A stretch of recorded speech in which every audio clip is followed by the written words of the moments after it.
Comment bien choisir ses couleurs de maquillage?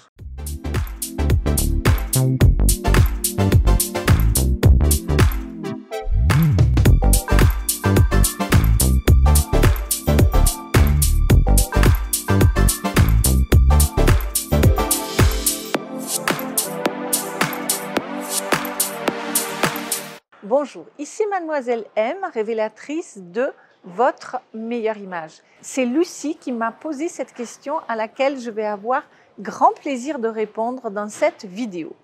Et quand on connaît sa colorimétrie, et puisque vous me suivez, normalement vous devriez de toute évidence connaître votre colorimétrie parce que c'est de là que tout part, eh bien tout en découle. Donc c'est très naturel lorsqu'on connaît ses couleurs de choisir ses couleurs de maquillage, puisque qu'est-ce que c'est que le maquillage? C'est de la couleur au départ, c'est du coloriage. Donc une analyse de couleurs juste, correcte, logique, structurée va vous permettre de connaître vos couleurs de vêtements, vos couleurs de maquillage, vos couleurs d'accessoires et tout ce dont vous vous entourez, couleurs de cheveux, etc. etc. Alors d'abord, je vais partir de généralités dont vous avez peut-être entendu parler. Donc je vais partir de choses très générales pour ensuite aller vers des choses un petit peu plus précises et pointues, et notamment au travers de la méthode directionnelle, puisque vous savez que j'utilise la méthode directionnelle d'analyse des couleurs pour vraiment vous parler de couleurs sur cette chaîne qui est propre donc à la méthode première impression. Et avant que je vous parle donc des trois grands groupes de femmes, on va les mettre de manière très générale dans les brunes, les blondes et les rousses. Eh bien, si vous êtes nouvelle sur cette chaîne et que vous avez envie de recevoir mes conseils en look, en confiance en soi, en gestion de garde-robe, en féminité, je vous invite à vous abonner en cliquant sur le bouton et ensuite sur la petite cloche. Alors, les brunes. Les brunes, elles ont des coloris naturels soutenus, foncés. Donc, on va vouloir éviter des choses trop claires, on va vouloir éviter des choses un petit peu fades. Attention, prenez avec des pincettes ce que je vous dis là. Je vous parle de généralité, d'accord? Donc, attention, ça ne s'applique pas, mais j'ai envie de vous donner quand même quelques conseils généraux. Donc, si vous êtes brune, vous allez peut-être vouloir éviter tout ce qui peut ternir. Il va falloir amener de l'éclat. Il va falloir amener quelque chose qui a du peps, qui est pimpant, qui fait waouh quelque part. Et là, on va donc éviter peut-être les bruns, les gris pour aller quelque chose de beaucoup plus contrasté. Si vous faites partie des femmes blondes, il n'y en a pas énormément des vraies blondes sur cette planète de nos jours, et bien là, vous allez vouloir au contraire éviter tout ce qui est très foncé, tout ce qui est soutenu, tout ce qui va vous écraser. Vous allez vouloir aller vers des choses beaucoup plus légères, beaucoup plus diaphanes, beaucoup plus pastel quelque part, beaucoup plus douces. Donc le noir, les choses hyper contrastées, ce ne sera pas pour vous. Et si on prend la famille des rousses, on va vouloir garder leur côté flamboyant, leur côté feu, leur côté flamme. On va à ce moment-là vouloir éviter les bleus, les violets qui vont éteindre ce feu quelque part pour se diriger vers des tons beaucoup plus flamboyants eux aussi, beaucoup plus orangés, beaucoup plus chaleureux. Ça, c'était vraiment du très général. Maintenant, j'aimerais parler de la couleur d'yeux parce que j'ai beaucoup de clientes qui arrivent et qui me disent « Ah, mais j'ai les yeux marrons, je ne dois pas me mettre du marron » ou « J'ai les yeux bleus, je ne dois pas me mettre du bleu ». Ça n'a aucun sens parce qu'en fait, si vous maquillez l'œil dans la couleur complémentaire, vous allez effectivement faire ressortir l'iris. Mais si vous maquillez votre œil dans la même couleur, vous allez apporter énormément de douceur, énormément d'harmonie, énormément d'équilibre. D'autant plus que la décision, le choix, soit d'aller vers la couleur complémentaire, soit d'aller vers la même couleur, va être aussi régi par ce que je vais vous expliquer d'ici un moment, c'est-à-dire le fait que vous soyez flatté par des couleurs saturées ou non.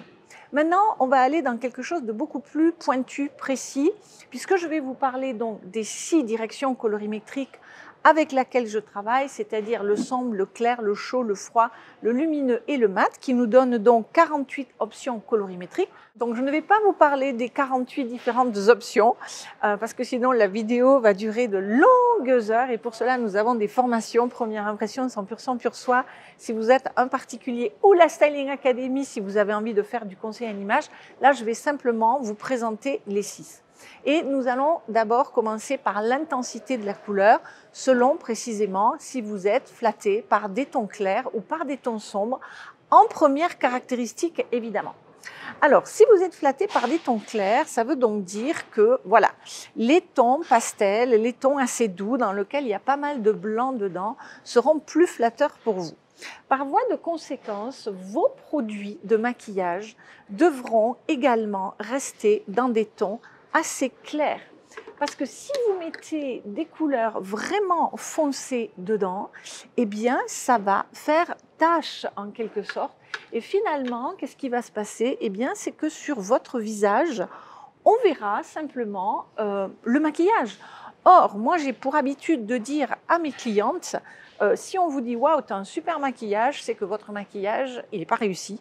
On a envie de dire « Quelle belle femme, tu es resplendissante aujourd'hui, tu as bonne mine ». Donc, voilà donc pour des produits. Alors, évidemment, je vous en montre 3, il y en a une infinité, hein, mais c'est pour vous montrer l'ambiance, je dirais, qui va régir un maquillage d'une personne qui va être flattée par des tons froids, par des tons clairs, pardon. Alors, maintenant, on va partir à l'opposé, c'est-à-dire la femme qui n'ont pas des yeux clairs mais des yeux foncés, qui n'ont pas des cheveux clairs mais des cheveux très foncés, qui n'ont pas une carnation claire mais beaucoup plus mat. Et qui sera donc, il y a des chances, susceptible d'être flattée par des tons sombres. Donc, vous voyez que là, on a beaucoup plus de noir dans la couleur. Et qu'est-ce qui va se passer? Si vous mettez des tons clairs, ça va se voir paradoxalement, alors que là, on va vouloir aller vers des couleurs beaucoup plus soutenues qui vont apporter du peps à ce visage. Et c'est là qu'on va pouvoir, par exemple, justement trouver le noir, parce que le noir ne fera pas tache du tout, il va se fondre avec, chez cette femme qui est donc flattée par des tons sombres. Donc, vous voyez, si je reprends un petit peu tout ça, on va être plutôt dans une ambiance comme ceci. Vous voyez, je ne sais pas si vous voyez bien là, c'est un petit peu compliqué de vous montrer tout ça, mais voilà ce que ça va donner. Donc voilà pour l'intensité de la couleur. Maintenant, il y a un autre critère qui va intervenir, c'est si vous êtes flatté par des tons chauds ou des tons froids. Dans la méthode directionnelle, ce n'est pas la température qui régit votre diagnostic couleur. Néanmoins, il apparaît. De ce fait, si vous êtes flatté par des tons froids, c'est-à-dire des couleurs dans lesquelles vous allez avoir une dominante de bleu, eh bien, on va davantage partir, évidemment, vers des couleurs de maquillage qui vont donc comporter du bleu dedans. Donc, on va aller vers des fards à joues plus rosés, par exemple. Ça peut être des violets, ça peut être des roses, ça peut être des bleus. Donc, si vous voulez, là, on est dans une dynamique qui sera un petit peu différente, voyez, qui va davantage ressembler, par exemple, à ceci. Alors que si vous êtes flatté par des tons chauds, donc, qu'est-ce qui caractérise les tons chauds? Ce sont des couleurs dans lesquelles vous allez avoir du jaune dedans. Donc, vous voyez, on est dans une ambiance beaucoup plus dorée, beaucoup plus chaleureuse. Hein, tout à l'heure, quand je vous parlais de la rousse, on est plus dans une ambiance comme cela. Et vous voyez que là, si j'entoure cette personne de tons chauds, eh bien, ça va faire harmonieux, ça va faire naturel. Alors que si je mettais, par exemple, vous voyez, des tons froids sur ce visage-là, ça va faire tache à nouveau. Donc, on va être dans des tons plus chauds. On va être donc, vous voyez, dans des couleurs beaucoup plus chaleureuses, dans des bruns, dans des dorés, dans des kakis, dans des mordorés. Et on va peut-être davantage éviter les bleus sauf si on va vers des bleus chauds qui seront davantage des turquoises. Voilà.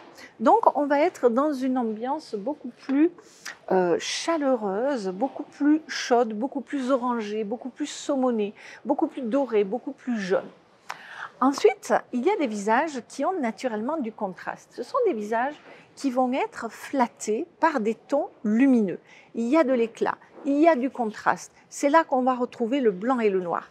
Et de ce fait, si vous mettez des couleurs trop fades sur ce visage-là, ça ne sera pas harmonieux. Donc, on va rester véritablement dans des tons pétants. Et c'est là, donc soit en fonction de l'âge, parce que c'est vrai que quand je dis des tons pétants, vous ne voulez pas avoir un maquillage où vous faites clown. Ce n'est pas du tout le but, mais sur un visage comme ça, étonnamment, ça ne le fait pas parce que justement, ça se fond. C'est dans l'harmonie.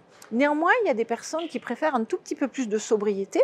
Et là, au lieu d'aller, par exemple, dans des fuchsias ou dans, par exemple, je vous prends divers exemples, ça pourrait être des rouges pétants, vous voyez, ça pourrait être des fuchsias, ça pourrait être des orangés. Vous voyez, au lieu d'aller dans ce genre de couleurs-là, eh bien, vous pouvez très bien aller tout simplement dans du contraste irisé, dans du contraste noir et blanc. Vous voyez, l'essentiel dans ce cas-là, c'est d'avoir du contraste. Et à l'opposé des visages contrastés que j'appelle un petit peu Blanche-Neige, vous allez avoir des visages dont les coloris naturels comportent une espèce de voile comme ça et on a l'impression que tout est doux. Il n'y a pas de contraste, tout est flouté comme ça, tout est dans l'harmonie. Et évidemment, ces personnes ont besoin de couleurs soft, de couleurs douces. Donc là, c'est pas là que vous allez mettre évidemment des fuchsias, par exemple, voilà. On va plutôt aller dans des choses beaucoup plus douces, beaucoup plus poudrées, beaucoup plus soft comme ceci. On va aller vers des choses, des couleurs qui seront poudrées. On va aller vers des couleurs qui seront un peu plus, ce que j'appelle un peu vieillies, comme ça, c'est-à-dire que c'est comme si elles étaient usées, ces couleurs. Donc, voilà la meilleure façon de choisir vos couleurs de maquillage. C'est de partir de votre propre colorimétrie. J'espère, Lucie, que cette vidéo vous aura aidé à y voir plus clair en termes de colorimétrie. Si vous n'avez pas encore téléchargé mon cadeau de bienvenue et que vous voulez en savoir davantage sur la couleur, eh bien vous avez un ouvrage de 140 pages qui va vous parler non pas du côté esthétique de la couleur, mais du côté symbolique. Je suis une passionnée de couleurs. J'ai eu un énorme plaisir à vous confectionner cet ouvrage de 140 pages. Vous pouvez le télécharger, il sera dans le descriptif de la vidéo ou dans la fiche i comme info. Et évidemment, si vous avez envie d'aller plus loin, c'est-à-dire de connaître non seulement vos couleurs, de savoir vous maquiller, parce que ça c'est la couleur, mais ensuite il y a la technique, mais également votre style vestimentaire, votre morphologie, la confiance en soi, la gestion de la garde-robe, les accessoires, eh bien la formation justement, l'accompagnement en première impression 100% pur soi, vous attend, ainsi que toutes les beautés rayonnantes qui sont à l'intérieur et qui vont cheminer avec vous vers votre meilleure image. Dites-moi si cette vidéo vous a plu. C'est vrai que je parle pas très souvent de maquillage dans cette vidéo et pourtant le maquillage fait partie intégrante d'un relooking. Je l'enseigne dans Première Impression 100% pur soi, dans la Styling Academy, mais c'est vrai que je vous offre davantage de vidéos sur le vêtement, sur la confiance en soi, sur l'élégance que sur le maquillage. Néanmoins, le maquillage me tient beaucoup à cœur. Merci pour vos likes, merci pour vos partages, merci pour vos suggestions de vidéos. Si vous souhaitez soutenir cette chaîne, vous n'avez qu'à vous abonner et à partager. C'était Mademoiselle M, révélatrice de votre meilleure image. Bye bye!